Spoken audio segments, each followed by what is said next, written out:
So today we have a very special guest, Dr. Roger Lipsey.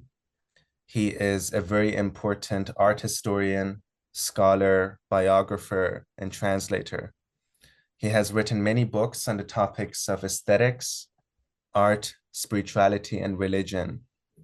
He is also an expert on four figures that are Ananda Coomaraswamy, Thomas Merton, Dag Hammarskjöld, and George Gurdjieff. Some of the books that Dr. Lipsey has written are Politics and Conscience, Make Peace Before the Sun Goes Down, which is a book about Thomas Merton, An Art of Our Own, The Spiritual in 20th Century Art, Angelic Mistakes, and many other books and articles. He was also an associate professor of fine arts at the State University of New York and has taught in Princeton University as well. Doctor, thank you for accepting my invitation. Of course. Okay, so Doctor, you've dedicated a lot of time and energy to the figure of Coomaraswamy. You have published a great deal about him, very important works, the trilogy, biography, and a collection of papers and articles, of course, about him. Beginning with a biographical note, how did you come across the writings of Coomaraswamy, and how would you describe your relation with him, his influence on you? I came across Coomaraswamy in quite a unique way. When I was a teenager, I had been adopted by, and I had adopted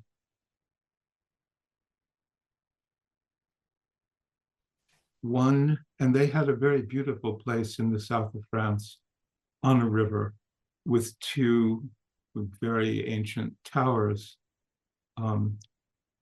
flanking a waterfall of sorts. It was a mill house many, many centuries ago.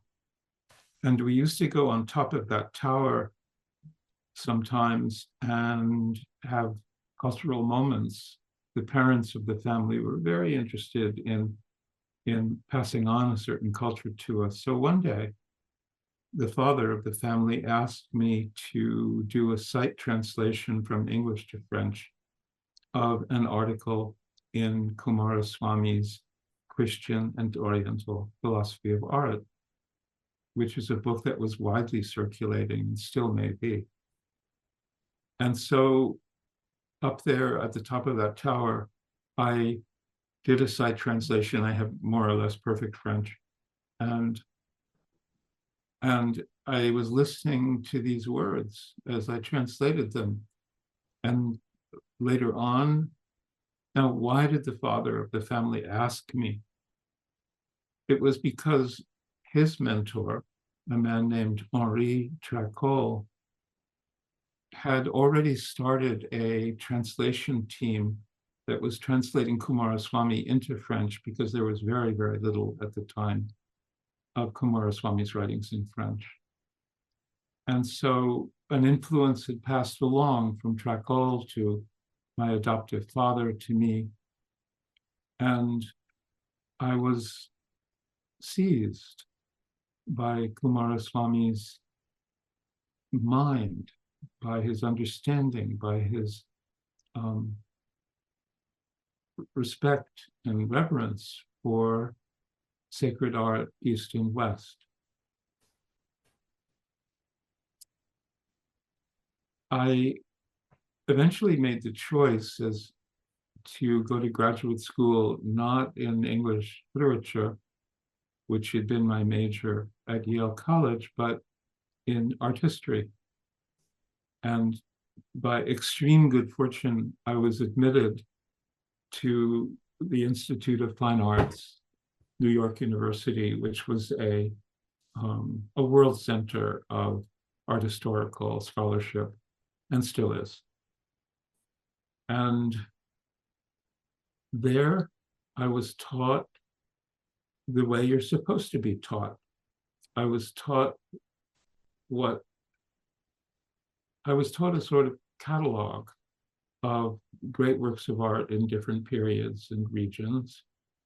I was taught analytic techniques.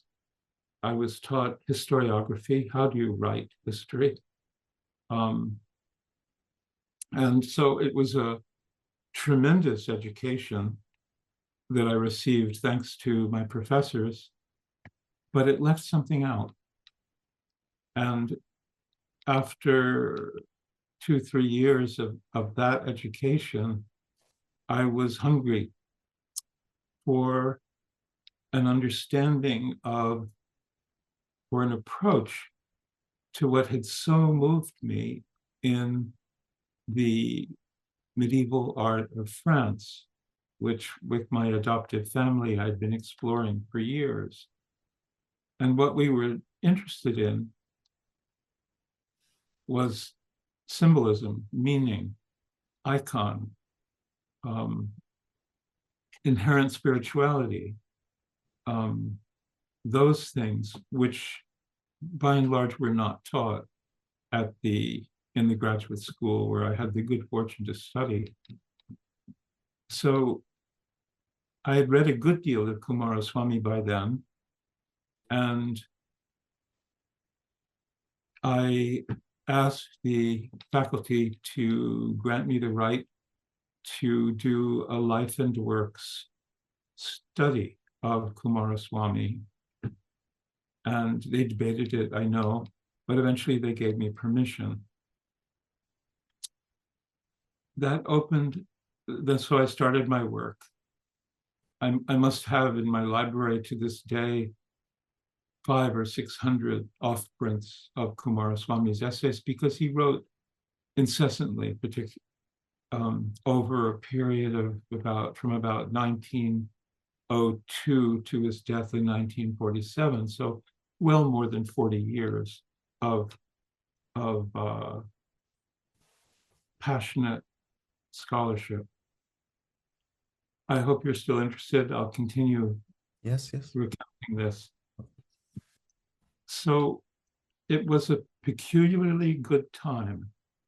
The timing was peculiarly good because Mrs. Coomaraswamy, Doña Luisa, who had dedicated herself to producing not a selection of his great essays, but a comprehensive edition of his great essays. She had been working on this for years and years.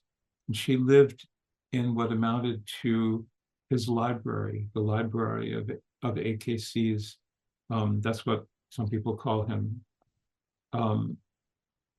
She lived in that library. It was her life's work. I went to visit her in Rhode Island, and we had a lovely talk. And I also became friendly with their son, Rama, who was a thoracic surgeon, a heart surgeon, all through the years when I knew him, and a most interesting and hospitable man with all of his children and his wonderful wife, Bernadette. I was often in their home, and he was very brotherly toward me. However, Mrs. Coomaraswamy died, and the press and foundation that had been supporting her work all those years were left with an unfinished project. And they somehow had heard about me. And one of their editors, Princeton University Press editors, came to me and said, well, listen, we've just inherited a massive inheritance of letters, books, who knows what. Would you be willing to sort all this out for us?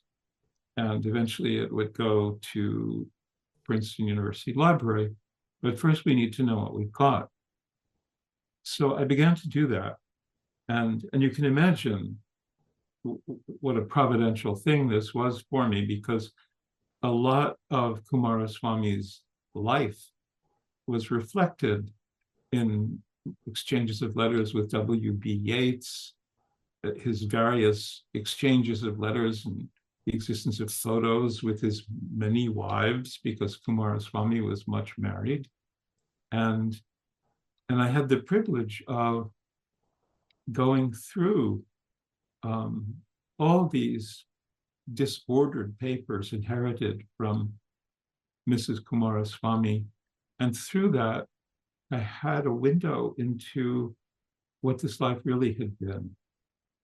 And meanwhile, I was doing extremely close academic analysis of his ideas, of the sequence of ideas and the changes that occurred in him, because initially Coomaraswamy was, let's say, a good late 19th century author. His style was lovely. In books like Myth of the Hindus and Buddhists, which I think was 1915 or so, his style is lovely, and you would never know what was to come later. In the essays published, I think, in 1918, called The Dance of Shiva, an essay collection, his style is just lovely. His scholarship is adequate, but not dry and excessively rigorous. It's evocative. He wanted to interest people in the art of the land he felt so close to. So I began to perceive Coomaraswamy's work as a sequence in which he changed considerably from one, let's say, from one decade to the next, though I can't be sure it was, 10-year periods, but it was certainly, there were certainly periods. The first one was this lyrical, late 19th century quality of authorship, but also together with his first wife, who was a superb craftswoman, he explored not only the art of Sri Lanka and India, but also the craft and the whole notion of the dignity and significance of craft and the symbols, traditional symbols inscribed in craft, as well as in craft procedures. And all of that greatly interested him, and that was his first period of writing. Shall I just go on? Yes, Iman? yes, just go ahead, Doctor. Like, yes, I'm And very. you can maybe introduce questions later. Yes, yes, just going with the flow, I guess. So Yeah. during those years, when he was first in Sri Lanka, later in India, he became friendly with the Tagore circle, with the contemporary art of that period, Abindranath Tagore and others. And he collected Rajput and Mughal works, mostly on paper, but also sculpture, bronzes by and large. And at the time, he could build an enormous collection because cultured Indian people didn't know what to make of their own heritage. And as a result, he was able to amass a really vast collection. Now, when the war came, World War I, he saw no reason why the young Indian men should go fight for Britain. And I should add that he had homes at certain periods in England, in the Cotswolds, and was fully integrated in the arts and crafts community. C.R. Ashby and others were his friends. His house in a town whose name I can't recall right now, Norman Castle it was called, is just beautiful. Yes, yes. I've seen the And photos. to this day, yeah, to this day, it's just beautiful. And a friend of his in later years at the Museum of Fine Arts said of him, this was Eric Schroeder, who was a wonderful Islamicist, Yes. whom I got to know. He said, he said, Kumi was one of William Morris's people. He Yes. even dressed that way. Wow. Okay. And that was well observed. He was an arts and crafts person in that period. So that's England. And on the side of India, he became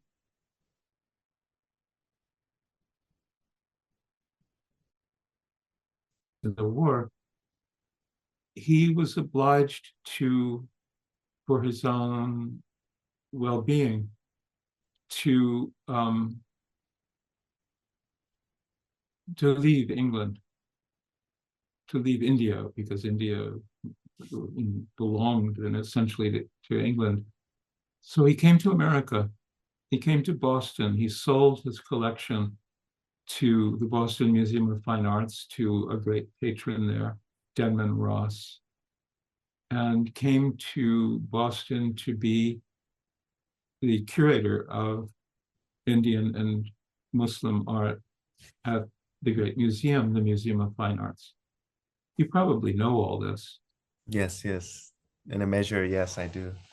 Um, so And that ushered in the next period where he, in the 1920s, he built extremely meticulous, rigorous catalogs of many, many objects in the museum's collection, many of which he had brought there.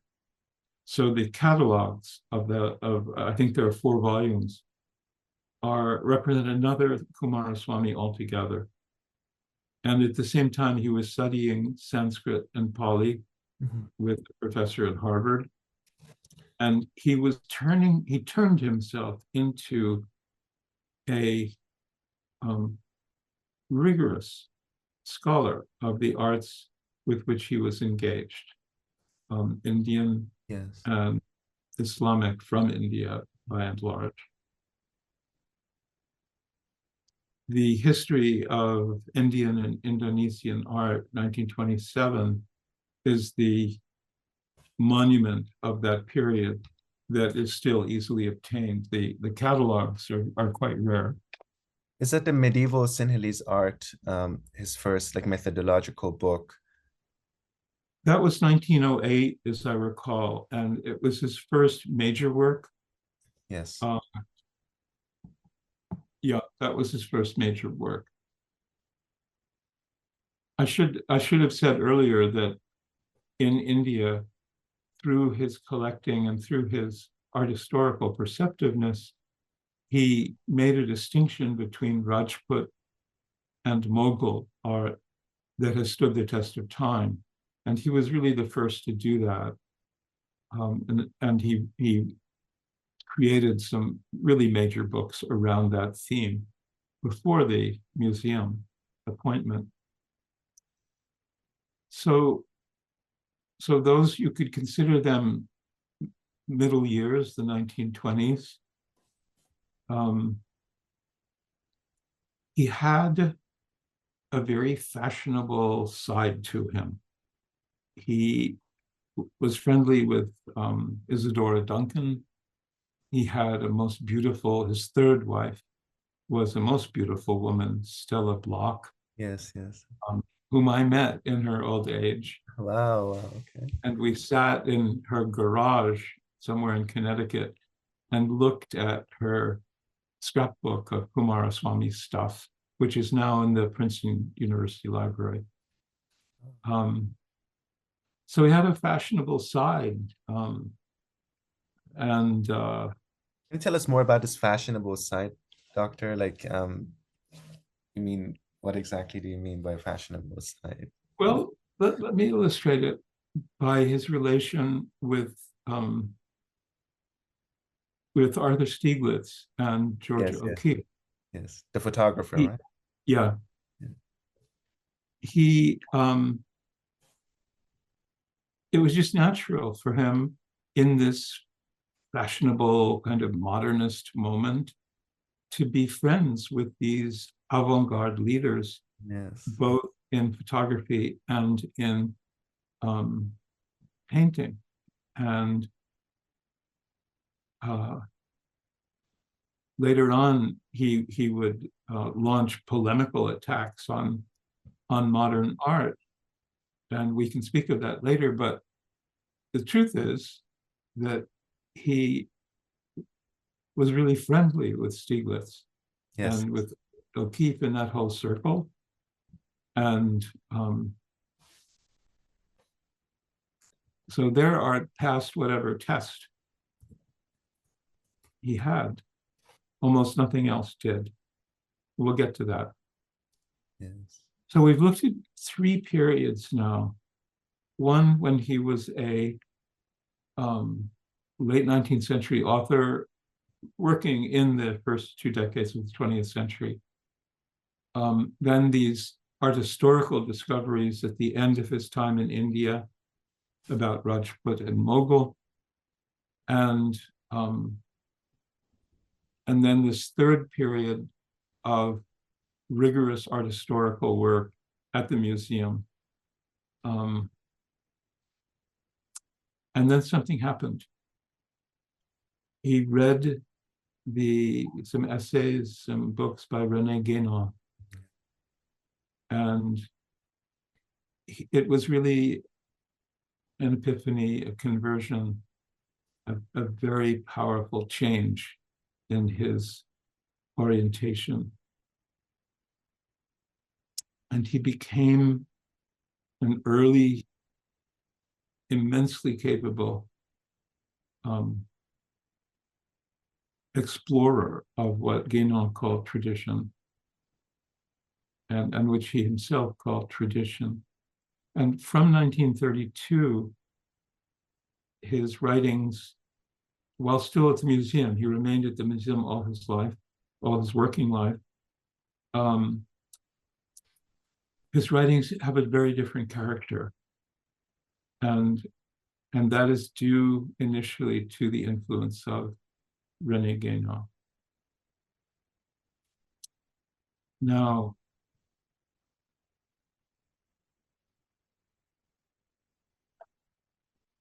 I don't know where to go from there. So it started from like 1930, around 1932 to 1947. His transformation took place. And that's exactly a question that I wanted to ask. It was part of the many questions that I had. So I'm very much interested in this point of transition from a mere historian to like a scholar of religion and metaphysics. And I remember in one of the letters of Coomaraswamy, somebody asked him, like this was due to his age, but he said it's because of maturity. And where did he come across, like, how did he come across the writings of Guénon? Do you know anything about that? Because I feel like that period of time is quite vague and we don't know exactly what happened that this transition took place. Yeah, Yeah. I don't recall now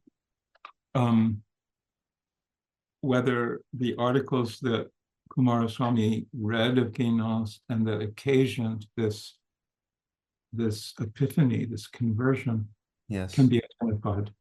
But I think they can be, because he early wrote articles in praise of Guénon. Yes, yes, yes.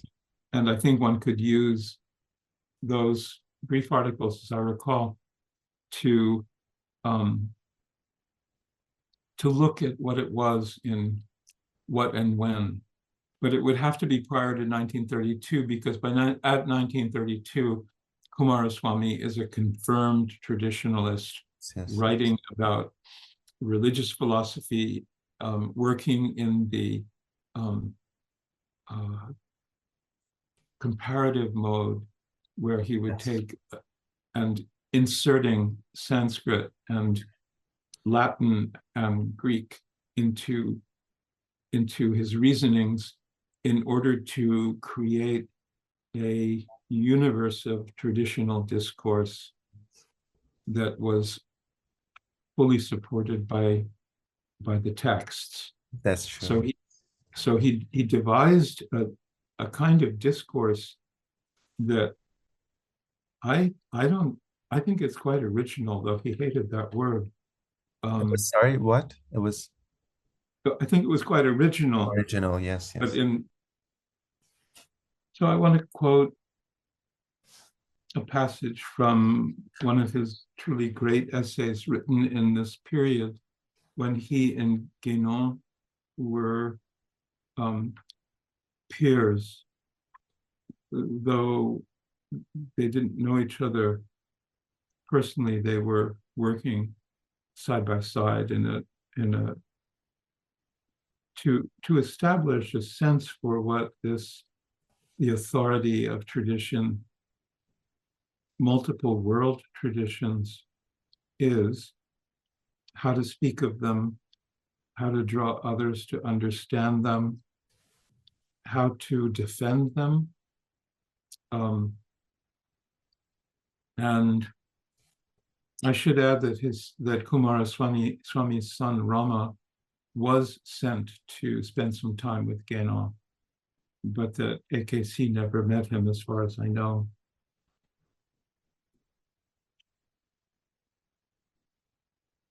So this is an essay called The Vedanta and Western Tradition, 1939.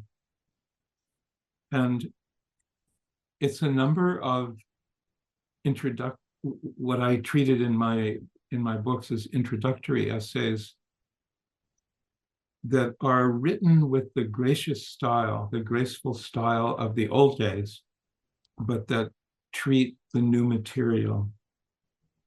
So here's the taste of it, which I'm sure many of your listeners won't be familiar with, but this is just a paragraph that has much of Coomaraswamy and traditionalism in it.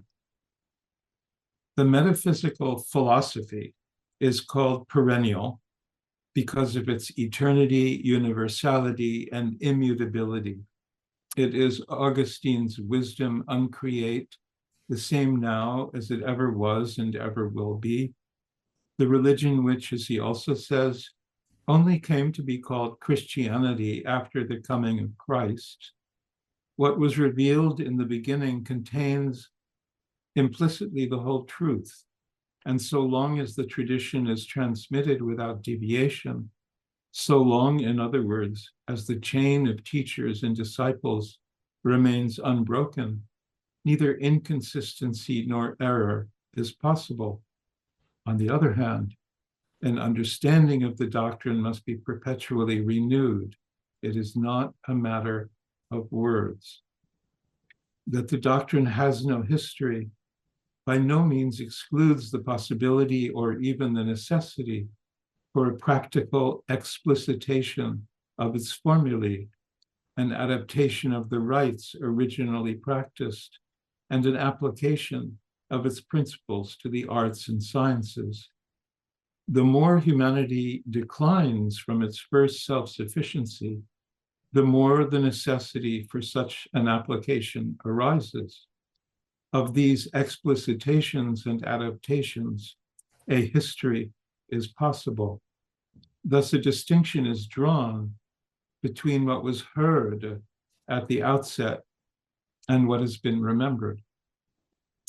This is the purest traditionalism, and it has Coomaraswamy's clarity and warmth. Yes. And here I'll say that what distinguishes Coomaraswamy, at least in my view, from many of the traditionalists, including Guénon, is that his long, long exposure to and love of art gave him a warmth that is rather missing Yes, in Guénon. that's true. Yes. Oh, He was more like horizontal rather than vertical, I would say, like embracing all the different cultures, their arts and literature. And in a sense, like in Guénon, we see a radical sort of opposition to modern science, but in Coomaraswamy, insofar he was a geologist as well. As far as I know and noticed, there is no opposition and conflict with modern science, but as he says, it's like different perspectives of world views of like reality, which I find to be very interesting, like compared to other traditionalists, as you say. The fact that he's much more willing to accept and is easygoing in a sense, rather than Guénon. I don't know that he's easygoing, Iman. I Yes, would never have used that word, and I would never have eliminated the vertical dimension as yes, as you just did. Far from it. Um, what his passion, because this was a most passionate journey after 1932, was to assimilate, to collect, and to expound the what he regarded as the single voice of tradition, the perennial philosophy, the true perspective on experience. And he did so with immense rigor. At the end of his life, in that amazing 1947 farewell to his colleagues and friends in Boston, he did say that he dedicated most of his life, most of his working life, to understanding in theory the traditional teachings, but that he and his wife in 1947 would now be returning to India, now a free country, to study with one of the masters. And I suspect he would have gone to Ramana Maharshi, but he died of a heart attack a few months after he gave that talk. So he never had that opportunity. But he did make a distinction between this immense learning that he had assimilated and shared and the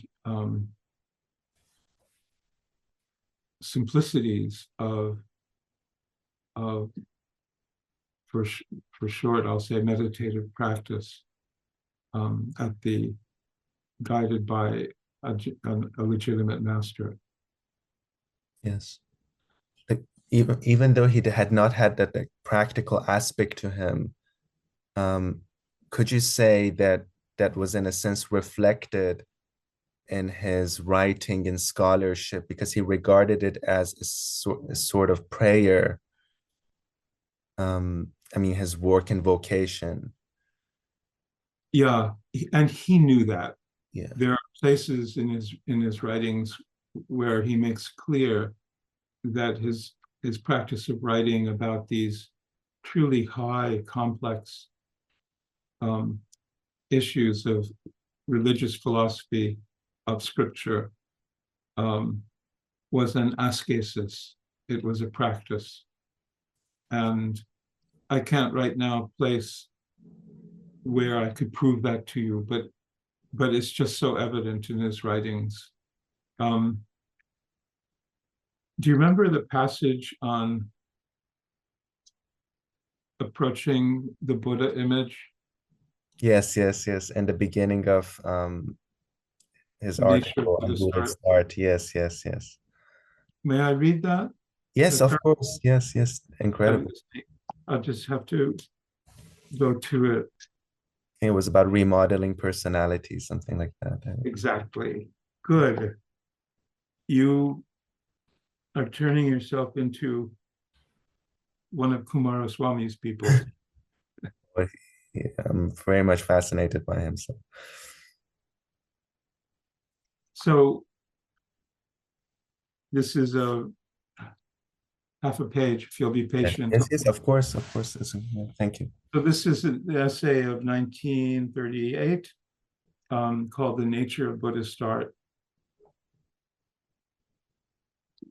And this betrays the spiritual work that he was engaged in as a scholar, as a very rigorous scholar. In order to understand the nature of the Buddha image and its meaning for a Buddhist, we must, to begin with, reconstruct its environment, trace its ancestry, and remodel our own personality. Now, let me stop right there.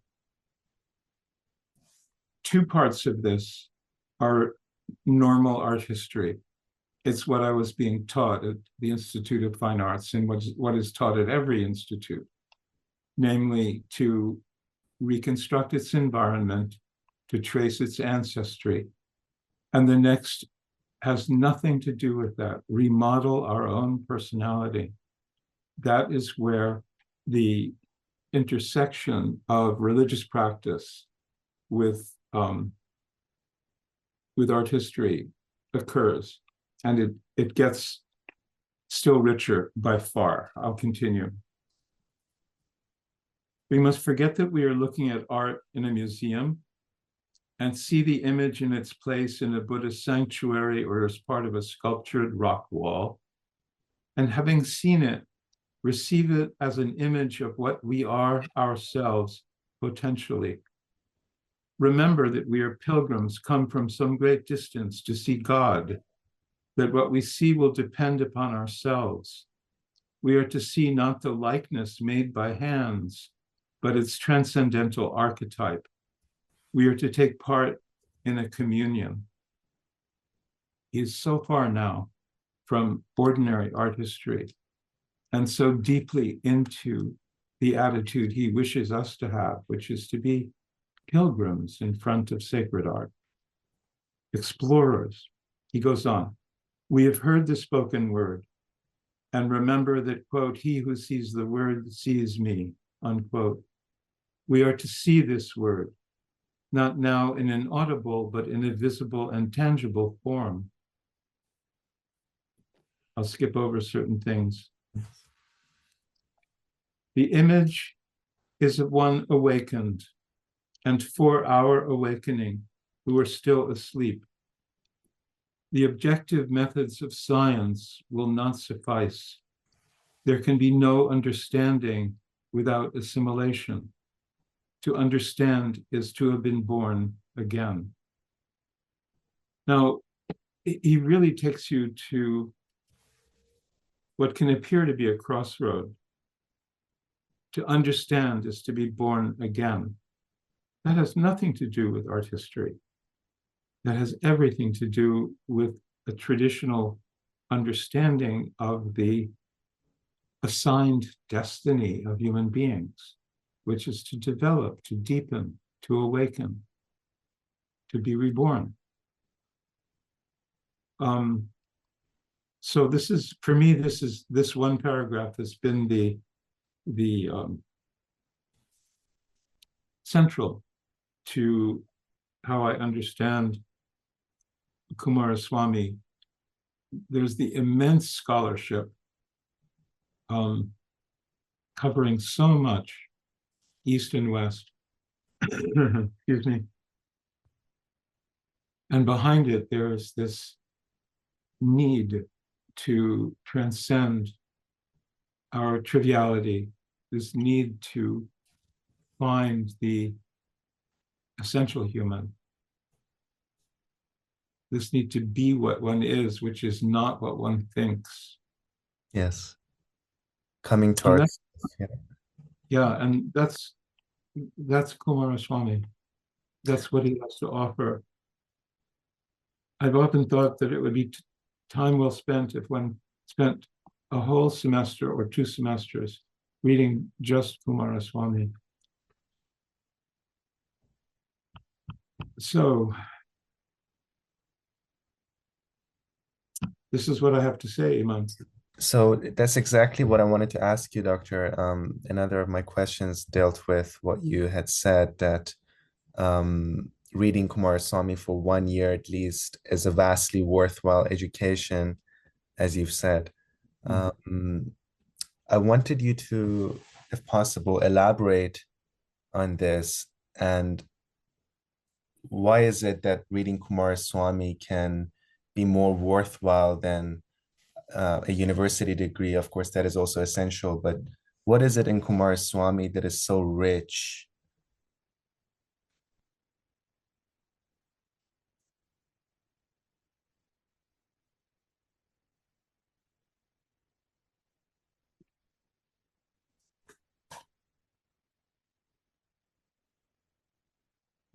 There's a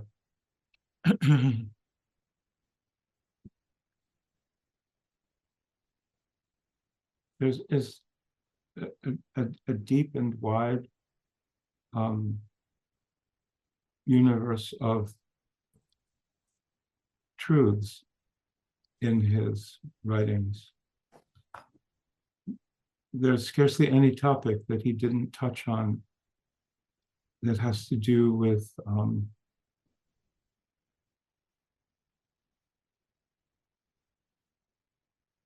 the search for the reality of human being beyond the trivialities and appearances. And he did so in several traditions, working with Christian material, particularly, and Hindu and Buddhist material. It's an education in a thorough education in values, Right. and in among other things, how to think. How to think, yes. How to think. Yes, how to think. So it would not be time lost at all. Yes. Now, I have departed from him in some respects. Yes. I spent 9 years doing these volumes. I mean, it was an immense labor of love, and it included my doctoral dissertation, but then I reworked some of my doctoral dissertation into the biography and had all these 50 papers to edit on the basis of papers inherited from Mrs. Coomaraswamy. And it was really an enormous work. And when you do a work like that, it's never, the impact on you doesn't go away. That's true, yes. And though my next serious piece of work was about the spiritual in 20th century art, which Coomaraswamy completely disbelieved and denigrated, I was still working in his mode. I was still working in his mode. And I can't say that I ever have stopped working in his mode. Even this new book, Eyes to See, is Coomaraswamy-like. Yes. I'm not the scholar he was, but I never intended to be. Right. I had some other impulse in me. You had a right, you were more of a writer, Doctor. Like, as a writer, yeah. Your style is very eloquent. Your writing, the words and phrasing is so eloquent. Every time that I read your work, there's this eloquence which is unmatched in the other authors, which I think is, I don't know if Coomaraswamy has influenced your writing style or not. I wonder, no, yes. He's influenced me just to be extremely careful about what I say. Yes. To really look at all angles and collect all of the pieces of a puzzle that need to be assembled to say one true word right about